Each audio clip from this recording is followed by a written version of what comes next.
Bonjour, je suis Benoît Fritsch et j'ai le plaisir de vous retrouver dans Sound of Change, le podcast original de Mountain Changemaker. Mountain Changemaker est un collectif qui regroupe des entreprises, des collectivités, des associations et des experts qui œuvrent ensemble aux transitions des territoires de montagne. Notre raison d'être est comprendre, imaginer, inspirer et agir pour le futur de la montagne. Pour en savoir plus sur notre association et nos actions, rendez-vous dans la fiche de description de ce podcast. Et pour parler décarbonation et tourisme en montagne, David Ponson, directeur de la division montagne et activités outdoor de la Compagnie des Alpes, recevait Jean-Marc Jancovici, ingénieur, auteur, créateur du bilan carbone et fondateur du Shift Project, un entretien franc et sans langue de bois en exclusivité pour vos oreilles. Jean-Marc, bonjour. Bonjour. Merci de nous accorder un peu de ton temps précieux. L'idée, en quelques mots, c'est d'avoir ton regard, un retour sur la montagne et évidemment un regard sur la Compagnie des Alpes et les actions qu'on peut mener en ce moment pour essayer de bouger un peu les lignes sur le sujet du réchauffement climatique, puisque, comme tu le sais, la montagne est particulièrement impactée et elle sera encore plus dans les années à venir. En quelques mots, je vais tenter de présenter Jean-Marc à sa raison d'être et sa raison d'agir. Tu as été un des premiers à nous avoir interpellés sur les enjeux climatiques, sur les sujets de l'énergie, notre dépendance aux énergies fossiles, et avec force de conviction, d'engagement, parce qu'on sait militant sur le sujet. Membre du Haut Conseil pour le climat, ça c'est important. Professeur à l'École des Mines, conférencier, auteur de bande dessinée, surtout fondateur de Carbone 4 en 2007. Cofondateur. Le Shift Project, qui est un laboratoire d'idées qui traite notamment des sujets d'une économie qui serait libérée de ces contraintes carbone. Pour ceux qui n'auraient pas encore lu Le Monde sans fin, visiblement mu par une énergie inépuisable. Donc, je ne sais pas si tu as une pile nucléaire, mais en tout cas, c'est ce que ceux qui te connaissent bien disent de toi. Et surtout, et ça fera le lien avec nos sujets, sportif et amoureux de la montagne. Voilà, donc je ne sais pas si je suis à peu près dans la plaque. Oui, sauf pour la partie, sur la première partie qui est excessivement élogieuse, parce qu'en fait, les gens qui, entre guillemets, ont fait des alertes, soit on fait des alertes sur la question climatique, soit on sensibilisé au rôle central de l'énergie, donc des machines dans la civilisation, on en retrouve jusqu'à il y a 2 siècles. Ah, ok. Sauf qu'à l'époque, il n'y avait pas de réseaux sociaux, Voilà. il n'y avait pas de médias, donc ils étaient un peu moins notoires auprès du grand public. Voilà. C'est ce qui a sans doute aidé à catalyser la réaction. Je suis plus un enfant d'Internet que de mon talent propre. Alors peut-être pour commencer, est-ce que tu peux finalement, avec tes mots et tes images, nous reposer la problématique, poser l'équation générale des sujets de l'énergie, des énergies, et finalement de notre économie, cette dépendance aux énergies fossiles, et surtout les enjeux extrêmement forts qui sont associés à ça. Alors si je reprends l'histoire depuis le début, l'homme et la femme accessoirement, comme tous les mammifères, sont des animaux paresseux et accumulatifs. C'est-à-dire qu'on a tendance à essayer de dépenser le moins d'énergie possible pour arriver à un résultat donné. Et on le fait parce qu'on veut conserver le maximum de réserves d'énergie, alors corporelle, pour le moment où il faudra courir derrière une proie ou échapper à un prédateur, ou extracorporelle, parce que depuis qu'il y a des sociétés organisées qui vivent aux moyennes latitudes où il faut passer l'hiver, voire aux hautes latitudes où il faut vraiment passer l'hiver, on a pris l'habitude d'accumuler des réserves à l'extérieur de nos corps pour être capable de voir une société organisée qui passe cette période difficile. Et alors ça nous a conduit, ou plus exactement, ça nous a sélectionné, je ne sais pas comment il faut le dire, encore une fois, à favoriser tout ce qui permet d'obtenir un résultat donné en se fatiguant le moins possible. Et il se trouve que toute l'histoire de l'être humain et de l'énergie correspond à ça. C'est-à-dire qu'après avoir domestiqué nos propres corps, en fait, qu'on domestique depuis toujours, et qui utilisent comme énergie la nourriture et la chaleur du soleil, on a domestiqué d'autres convertisseurs d'énergie, les animaux, les énergies renouvelables, les bateaux à voile, les moulins à vent, les moulins à eau, etc. Et puis, il y a 2 siècles, grâce au génie des ingénieurs et de la photosynthèse passée, on a domestiqué des machines à utiliser les énergies fossiles, faites de métal essentiellement, c'est-à-dire le moteur à combustion interne et la machine à vapeur, qui encore aujourd'hui domine le monde. La machine à vapeur, c'est toutes les centrales électriques à combustible fossile, donc ça fait beaucoup. Et le moteur à combustion interne, c'est tous les moyens de transport. Et donc, quand on regarde l'un et l'autre additionnés, on a la quasi-totalité de l'exosquelette qu'on représente dans le monde sans fin, sous forme d'Iron Man, fait de toutes les machines qui aujourd'hui nous rendent service et travaillent pour nous. Alors cette évolution, elle a fondamentalement changé la manière dont les hommes vivent. Nous avons progressivement abandonné les tâches primaire puis secondaire, enfin au sens des secteurs économiques. Donc on a confié l'agriculture à des machines, à des tracteurs, à des engrais, à des usines d'engrais, à des usines de pesticides et à des mines diverses. On a confié la fabrication de nos vêtements, de nos meubles, etc. à des machines, plus ou moins conduites par des hommes, mais globalement c'est les machines qui travaillent. Ça a été tissé par une machine. Le micro dans lequel je parle en ce moment, il a été fabriqué par une machine, enfin par tout un parc de machines plus exactement, etc. Et nous du coup on s'est mis à avoir plein de temps libre. Et ce plein de temps libre a permis la création de la Compagnie des Alpes, parce qu'il faut du temps libre pour aller au ski. Et puis par ailleurs, ça a également permis le tourisme, parce que le tourisme, c'est essentiellement des transports. 80% du bilan carbone des tourismes, enfin de l'empreinte carbone du tourisme, c'est les émissions des transports. Donc il faut du temps libre et des transports faciles. C'est grâce à ça qu'on a du tourisme. Le monde moderne est un enfant de cette profusion énergétique. Et c'est un enfant de cette profusion énergétique dans un climat qui n'avait pas encore trop varié, parce que cet usage abondant de l'énergie a notamment pour conséquence de modifier le climat à large échelle, mais il y a un effet retard. Donc en fait, il y a une période bénie pendant laquelle ça peut être la fête du slip en ce qui concerne l'énergie, et on n'a pas encore commencé à payer la facture au niveau du climat ou au niveau d'un certain nombre d'autres externalités qui arrivent avec un effet retard. Voilà. Donc on est en train de vivre la fin de cette période bénie où on avait la corne d'abondance, et pas encore l'inconvénient d'avoir un tout petit peu vendu notre âme au diable en échange de la corne d'abondance. Voilà, c'est ça la période dans laquelle on est aujourd'hui. Comment est-ce que tu vois les choses, toi, aujourd'hui, en montagne et pour la montagne dans les années à venir? Alors, il faut dire qu'on n'aurait pas de problème avec l'économie du tourisme en montagne si le pétrole et le gaz et le charbon n'avaient jamais existé, puisque la montagne ressemblerait aujourd'hui à ce qu'elle avait toujours été, c'est-à-dire une zone d'agriculture, de subsistance et de vie difficile. Il faut bien voir qu'avant l'explosion de la civilisation industrielle, la montagne, c'était quelques paysans avec des vaches, et qui vivaient une vie très difficile, très rude. Là aussi, il fallait passer l'hiver. Et alors, l'arrivée de l'énergie abondante a permis une modification large de cette équation en 2 temps. Le premier temps, ça a été la houille blanche, c'est-à-dire l'industrialisation des fonds de vallée à cause de la proximité des barrages qui étaient en construction. Et c'est de là que vient toute l'industrialisation de la vallée de l'Arve, par exemple, Tout à fait. ou de la vallée de la Maurienne. Et puis ensuite, dans un deuxième temps, il y a eu l'économie du tourisme. Donc encore plus de machines. Là, ce n'est pas juste les machines dans les Alpes parce qu'il y a de l'électricité à côté, c'est les machines partout qui libèrent du temps libre et du pouvoir d'achat et qui créent du pouvoir d'achat pour avoir les classes moyennes qui se mettent à aller à la neige, même si elles ne sont pas extrêmement nombreuses, puisque une année donnée, c'est à peu près 10% de la population française qui y va, en tout cas pour la population, enfin pour la clientèle française que nous avons en France, dont la moitié font du ski. Donc c'est pas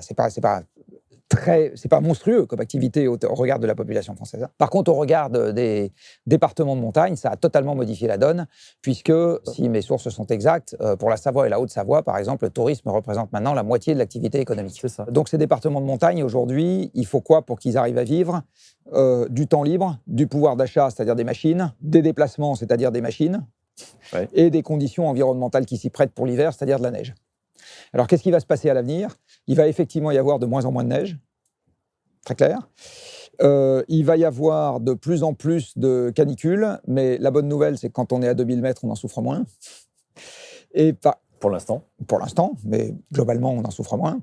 Et il va y avoir de moins en moins de pouvoir d'achat, et en fait, on le constate déjà, puisque si nous avons les mêmes statistiques qui ont été reprises il n'y a pas longtemps dans un très bon rapport de la Cour des comptes sur l'économie du ski, le nombre de journées skieurs a commencé à baisser en France depuis 2007, qui se trouve être, comme par hasard, le maximum d'approvisionnement énergétique européen, le stress sur l'approvisionnement énergétique européen a démarré en 2007, notamment à cause du pétrole, ça s'est mis à décliner derrière, avec en plus une segmentation de la clientèle, avec une clientèle française qui a plutôt tendance à s'éroder encore plus vite que ça, et une clientèle étrangère qui, elle, compense.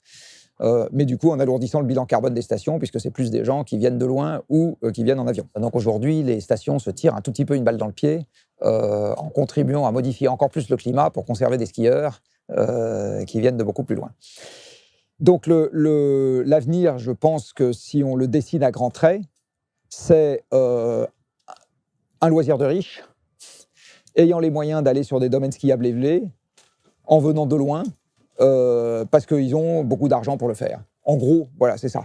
Et ce que je vois dans ma boule de cristal, c'est sur les classes moyennes françaises, une érosion lente D'abord parce que c'était des gens qui allaient traditionnellement dans des stations pas très chères, donc des stations de moyenne montagne, enfin de moyenne altitude, ou de pas suréquipées, etc. Donc, ce n'est pas eux qui vont à Courchevel, clairement. Et c'est des domaines qui vont souffrir à la fois à cause du manque de neige et à cause du manque de capacité financière de ces stations, parce que c'est des petites stations, donc ils n'auront pas les moyens de se suréquiper en enneigement artificiel ou en faire des pistes de ski indoor comme à Dubaï. Ça va globalement s'éroder. Ce qui veut dire également que l'économie touristique de ces départements alpins, pour le moment, arrive à compenser avec la clientèle à très fort pouvoir d'achat qui va à Courchevel la baisse du nombre de journées skieurs, mais ce n'est pas sûr que ça dure éternellement. Et donc, il va aussi y avoir un problème régional, départemental et régional. Et je pense que les Pyrénées sont en train de le vivre à vitesse accélérée, parce que plus encore que les Alpes, ils n'ont pas de station de haute altitude, ils ont plutôt une clientèle française, plutôt une clientèle de classe moyenne, donc plutôt la clientèle, j'ai envie de dire, qui est doublement vulnérable à cause de l'enneigement et à cause de l'érosion du pouvoir d'achat, qui est une conséquence logique de la baisse de l'approvisionnement énergétique confère ce qu'on explique dans Le Monde sans fin. Comment tu vois une montagne qui aurait réussi une partie de sa transformation à horizon 10-15 ans? Alors, il y a une partie qui dépend de vous et une partie qui ne dépend pas de vous. Ce qui ne dépend absolument pas de vous, c'est l'enneigement naturel.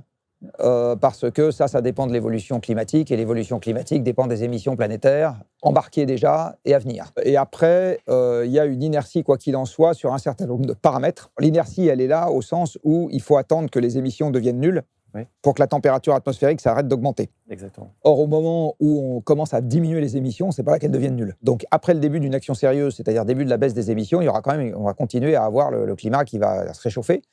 Et après, il y a un certain nombre de paramètres qui, eux, mettent du temps à s'adapter à une nouvelle température d'équilibre. Les écosystèmes, la propagation de l'onde de chaleur dans le pergélisol montagnard, parce que ça met du temps avant qu'une nouvelle température d'équilibre se propage dans le pergélisol et ne déstabilise la montagne. Il y a 1 an et demi, les guides avaient refusé de monter sur le Cervin parce que le Cervin, qui est un infâme tas de cailloux tenus ensemble par le pergélisol, comme il avait fait extrêmement chaud, c'était à l'été 2022, si ma mémoire est bonne, les parpaings commençaient à descendre avec une telle fréquence que les guides avaient dit au mois d'août, nous on n'y va plus. Quoi. Même pour l'accès au Mont Blanc, il y a des zones maintenant. Alors, Mont Blanc, c'est pareil, mais le Cervin, moi je m'en rappelle parce que là, les guides avaient vraiment dit plus une course, plus rien. Et puis par ailleurs, comme on est en train de faire une expérience pour la première fois, le réchauffement climatique, on va avoir des surprises. La réponse de la masse glaciaire à une température nouvelle stabilisée, ça prend des décennies. Là, quels que soient les scénarios, en gros, les Alpes sont parties pour perdre 90% de leurs glaciers. Bon. Donc ça, c'est pareil. Alors, ça ne va pas arriver en une semaine, mais c'est un phénomène qui va continuer. Ce qui veut dire qu'à l'aval, le débit d'étiage des fleuves va fortement diminuer l'été, parce que du coup, il y aura rien pour soutenir le débit. On a le cas, nous, de l'Isère en Savoie, typiquement, qui est alimenté à 50% par les glaciers. Donc ça va malheureusement se renforcer. Donc cette partie-là, pour répondre à la question, elle n'est pas à votre main. De toute façon, donc une montagne qui aurait réussi sa transition, de toute façon, ça intègre ces éléments-là et ce qu'on arrivera à faire en matière dite d'adaptation. Mais on voit bien que s'adapter à des glaciers qui disparaissent, en tout cas, ça veut tout dire, sauf le fait de garder les glaciers. Bon, voilà, donc je ne sais pas exactement ce que ça veut dire s'adapter. Sur la partie, j'ai envie de dire, atténuation, c'est-à-dire émissions de gaz à effet de serre, c'est une montagne qui aura réussi à trouver son équilibre économique avec des gens qui viennent de moins loin, qui viennent avec des moyens moins carbonés et qui, sur place, utilisent des infrastructures moins carbonées et moins gourmandes en ressources. Voilà. Mais qui dit moins loin, dit que la zone de chalandise des riches, elle baisse. Ouais. Le rayon dans lequel on va pouvoir taper, fatalement, il baisse. Donc c'est ça, j'ai envie de dire, une montagne qui a réussi sa transition. Ok, donc et ça veut probablement dire, juste pour finir, qu'il va y avoir, j'ai envie de dire, votre réservoir d'activité, il est dans les gens qui trouveront qui auront toujours de quoi partir en vacances, qui trouveront que décidément au bord de la mer il fait vraiment trop chaud, et qui se diront qu'un peu plus haut en altitude ils sont pas plus mal. Tout à fait. Voilà. Alors justement, pour petit à petit faire un focus sur la Compagnie des Alpes, notamment en montagne, la Compagnie des Alpes, elle a été créée en 1989. C'était déjà un moment de crise, parce que c'était la fin d'un cycle de l'immobilier, donc un bon nombre de stations qu'on exploite aujourd'hui qui étaient en faillite, quasi faillite, et en plus c'est des années qui étaient des années difficiles en enneigement. 89, la neige est arrivée en février, simplement, Donc la saison a démarré très tardivement. La Compagnie des Alpes a été créée à ce moment-là et elle a grandi en croissance externe, en s'étendant un peu sur le territoire pendant un certain nombre d'années, avec un premier volet de diversification qui s'est fait dans les parcs de loisirs, parce qu'il fallait générer du chiffre d'affaires tout au long de l'année. On avait une activité qui en générait beaucoup pendant l'hiver et presque pas pendant l'été et le reste de la saison. Donc il a fallu trouver une complémentarité de chiffre d'affaires et finalement d'activité. Et c'est comme ça qu'on en est arrivé là aujourd'hui, où finalement, après 2 phases de restructuration et de vision stratégique, on a fait atterrir une raison d'être l'an dernier, mais surtout au regard de cette raison d'être qui est principalement portée sur le lien, nos collaborateurs, le lien au sein du territoire et un engagement fort sur l'accélération des transitions, en tout cas faire nos meilleurs efforts dans une accélération des transitions, notamment climatiques et énergétiques. On a posé, annoncé un certain nombre d'engagements. Et dans ces engagements, au nombre de 15 pour l'instant, pour en mettre plus, il y a 5 renoncements sur le fait de ne plus utiliser d'énergie fossile typiquement pour alimenter les dameuses, qui représentent plus de 80% de notre empreinte carbone sur notre scope 1, 2, c'est-à-dire notre production. C'est sur votre scope 1, 2 si vous n'avez pas d'immobilier. Voilà, parce que c'est sur les domaines skiables. Sur les domaines skiables. Ouais, d'accord. Et de ne plus de pas faire d'acharnement, ce que j'appelle l'acharnement thérapeutique, c'est-à-dire vouloir absolument produire de la neige artificielle sur des altitudes où on n'aurait plus à terme suffisamment de créneaux de froid, sans parler de la problématique de la ressource en eau, de plus faire d'extension nette de domaines skiables, c'est-à-dire qu'à minima on reste sur l'enveloppe des domaines skiables actuels. Tout ça, bien entendu, en discussion avec les autorités organisatrices, nos délégants, c'est-à-dire les communes. C'est-à-dire qu'on ne décide pas nous-mêmes, on est concessionnaire. La plus emblématique, c'est effectivement d'avoir, dès l'année dernière, passé l'ensemble de notre parc d'engins de damage, voire de bus, tous les engins qui fonctionnaient avec des moteurs thermiques. On est passé du gazole non routier à des biocarburants, donc du HVO, des huiles végétales retraitées, sans huile de palme. Marquant une transition nette, puisque le HVO, c'est 85% d'émissions de CO2 en moins par rapport à un hydrocarbure. Donc ça a été un des éléments les plus emblématiques, les plus symboliques de cet élément de transition. On a, en une année, réduit de 70% l'empreinte carbone sur le domaine skiable, au droit de ce que de notre facture à nous. Au titre du carbone, donc il y a un certain nombre d'autres choses. Évidemment qu'on s'intéresse au scope 3, parce que celui-ci, c'est le plus important, c'est le plus impactant. Alors, il nous concerne, mais il concerne aussi toute l'activité des clients, finalement, qui viennent dans nos territoires. Donc, on a une part à apporter sur ce sujet, mais on n'est pas tout seul. Est-ce que c'est suffisant, cet engagement-là, puisqu'on veut être zéro net pour 2030, on s'inscrit dans la courbe des accords de Paris, mais est-ce que c'est suffisant ? Et surtout, est-ce que c'est à l'échelle ? Est-ce que c'est suffisant ? Non. Ou plus exactement, il faut mettre un complément à la question. C'est-à-dire, est-ce que c'est suffisant pour continuer à bien se porter dans le monde futur ? La réponse est non. On décrit un paysage global. Donc, par exemple, on imagine que le monde, dans son ensemble, souhaite faire sa transition. À ce moment, dans son ensemble, il y a par exemple beaucoup moins de voitures. Et si dans son ensemble, il y a beaucoup moins de voitures, il y a peut-être moins de gens qui viendront au ski. Parce que quand on fait un rapide calcul d'ordre de grandeur, je ne sais pas combien il y a de litres touristiques dans la vallée de la Tarentaise. Il y aura peut-être un peu plus de trains. Alors, j'ai fait un rapide calcul d'ordre de grandeur. Dans la vallée de la Tarentaise, je sais qu'il y a 30 000 lits à la Plagne. Même plutôt 55 000. Oui, donc il doit y avoir 300 000 lits dans la vallée de la Tarentaise ou 400 000. C'est plutôt proche de 500 000 lits. Ouais. Alors, 500 000. Un TGV, ça fait 1500 personnes. Ce qui veut dire qu'une semaine de février, il faut être capable d'acheminer, je crois, 150 000 personnes, un truc comme ça. Donc, ça veut dire qu'il faudrait 100 TGV dans la journée. On voit bien que ça ne passe pas. Puis en plus, il faudrait que les 100 TGV, ils aillent chercher des gens dans toute la France, etc. Donc, dans un monde sans voiture individuelle largement accessible, cette masse de skieurs, elle n'existe pas. D'accord ? Si demain matin, il n'y avait plus de voitures du tout en France, cette masse de skieurs, elle n'existe pas. Ça ne se reporte pas sur le train. Il ne faut pas rêver.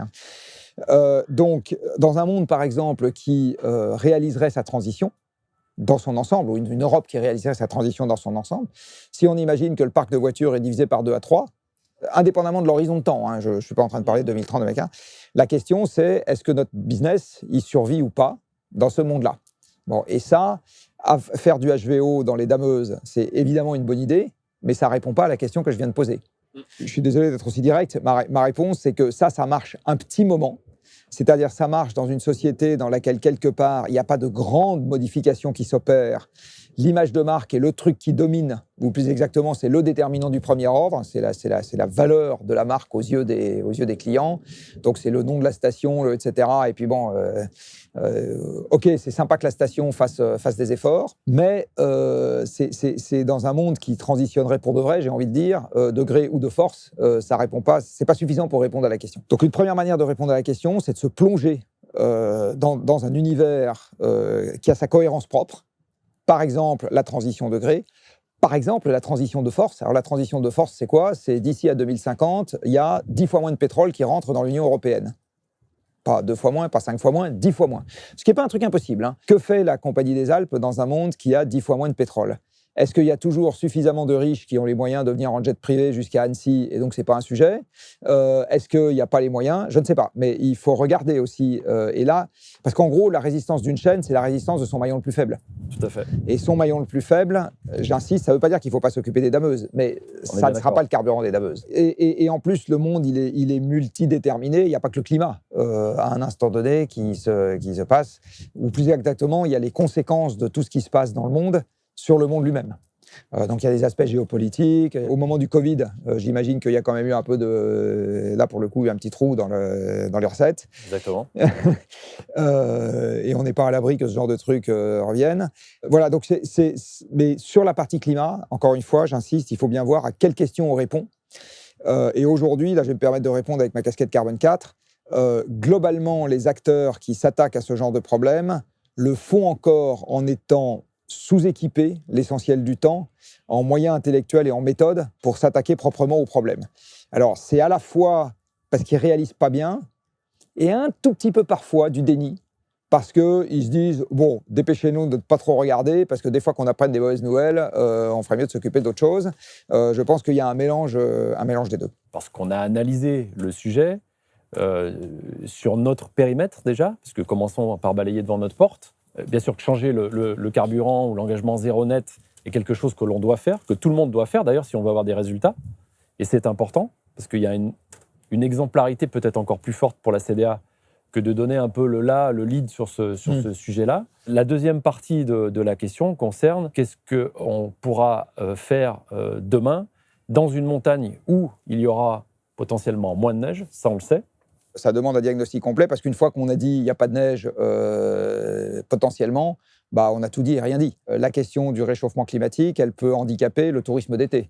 Parce que quand les gens viennent, il y a des canicules et les trains ne circulent plus, parce que j'en sais rien. Donc, il faut regarder. Sur la partie risque de transition, il n'y a pas que la Compagnie des Alpes qui va transitionner. Vous n'allez pas, vous, transitionner dans un monde resté inchangé.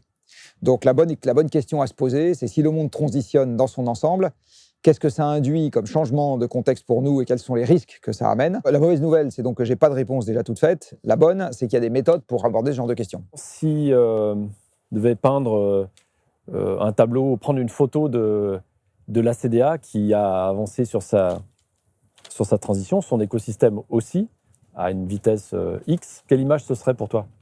La seule chose dont je suis sûr, c'est qu'on n'a pas de réponse satisfaisante à apporter à ces questions sans y mettre des moyens. Ça, c'est totalement sûr. Donc aujourd'hui, il y a un tout petit malentendu, même un gros malentendu en fait, sur le fait que face à un problème qui est un problème qui va finir par devenir un problème civilisationnel, on pourrait s'en sortir en nommant un directeur du développement durable dans un coin et avec une équipe de 4 personnes qui sortirait d'un chapeau le cadre parfait vers lequel se diriger sans casse. Ça n'existe pas, ça. C'est pas vrai. Donc il ne s'agit pas juste d'avoir une raison d'être, même si ça peut être un bon début. Pour avancer sérieusement sur cette question, une fois qu'on a dit on a un problème global qu'on identifie à peu près, qui est le sujet de la neige et le sujet du pouvoir d'achat, il faut avancer avec des investigations qui sont beaucoup plus détaillées que ça. Voilà. Et donc, il faut accepter de les faire. Exactement comme c'est mieux d'avoir un architecte et un plan pour construire une maison. Notre business, il est assez simple aujourd'hui, en tout cas sur la partie hiver. On a des unités d'hébergement et donc des nuitées touristiques. D'ailleurs, c'est valable aussi pour l'été. Mais l'hiver, on transforme des nuitées en journées ski, en journées skieurs. Et ces journées skieurs, multipliées par un prix moyen journée d'un forfait, donnent le chiffre d'affaires. Donc, depuis 2 ans et demi, on a 2 plans moyen terme dans le groupe. On a un plan moyen terme en euros, avec le compte de résultat, les investissements et tout ce qui va avec. Et puis, on a un deuxième plan moyen terme, mais qu'on exprime en carbone, pour monitorer, évidemment, avoir les objectifs et monitorer les engagements que j'ai évoqués tout à l'heure, et puis voir où on en est. Alors, aux imperfections du dispositif que j'ai évoqué tout à l'heure. Donc, on est passé de 1,3 kg d'équivalent CO2 à la journée ski à 320 grammes aujourd'hui, et on espère tendre comme ça dans notre engagement. Et pour utiliser la formule consacrée de Jean-Marc, qui souvent utilise le « dit autrement », pour parler en unité dimensionnante, souvent on le compare, nous, ce 320 grammes, à un équivalent qui est ce qu'il faut pour produire 1 kilo de pommes françaises. Voilà, c'est la valeur de l'unité dimensionnante qu'on a donnée. Donc on parle en euros dans le plan, en CO2 et en pommes. Et en pommes. Voilà. Merci Jean-Marc. Eh ben, bon courage. Merci beaucoup. On a du courage et de l'énergie. Et l'ambition, déjà, on croit dans l'action qu'on mène aujourd'hui et dans notre capacité à influencer le système. C'est aussi notre rôle. On a la matière grise et on a l'énergie pour pouvoir le faire. En fait, dans nos territoires de montagne, on représente sans doute l'acteur qui a la perspective de durée la plus longue au titre du métier qu'il exerce. Parce qu'on a des contrats de 25, 30, 35 ans dans un écosystème qui, évidemment, le temps d'un mandat politique, c'est 6 ans. Certaines actions ont du mal à s'inscrire dans la durée, là où pour autant, typiquement sur ces enjeux-là, on a besoin d'engagement dans la durée et de persévérance dans la durée. Mais on y croit. De cet entretien, je retiens essentiellement 3 points et un questionnement. D'abord, une montagne moins dépendante de l'énergie fossile, c'est un nouvel équilibre économique, des touristes qui viennent de moins loin, avec des moyens décarbonés et qui utilisent sur place des infrastructures moins gourmandes en ressources et en énergie. Ensuite, penser une montagne en transition, c'est accepter d'intégrer dans les modèles les conséquences du réchauffement climatique sur la couverture neigeuse, mais aussi sur l'évolution du pouvoir d'achat des clients de la montagne. Enfin, et pour paraphraser Jean-Marc Jancovici, il faut donc un plan et mettre les moyens pour préparer cette mutation. Les acteurs publics et privés de la montagne ont-ils les moyens d'anticiper cette mutation ? Force est de constater que la multiplication des initiatives prises en matière de transition dans les territoires de montagne laisse à penser que la volonté et les moyens sont là. La crise budgétaire actuelle aura-t-elle la peau de ces projets ? C'était Sound of Change, le podcast original de Mountain Changemaker. Si ce podcast et ce sujet vous intéressent, je vous invite à découvrir tous nos programmes en vidéo sur notre plateforme mountainchangemaker.com ainsi que sur notre application mobile. Vous pouvez aussi nous suivre sur les réseaux sociaux, LinkedIn, Instagram et YouTube. Ce podcast est disponible sur toutes les plateformes d'écoute, Apple Podcasts, Deezer et Spotify. Enfin, n'hésitez pas à vous abonner et à mettre des avis et commentaires depuis votre plateforme préférée. Cet épisode de Sound of Change a été réalisé par Tom Surbeck.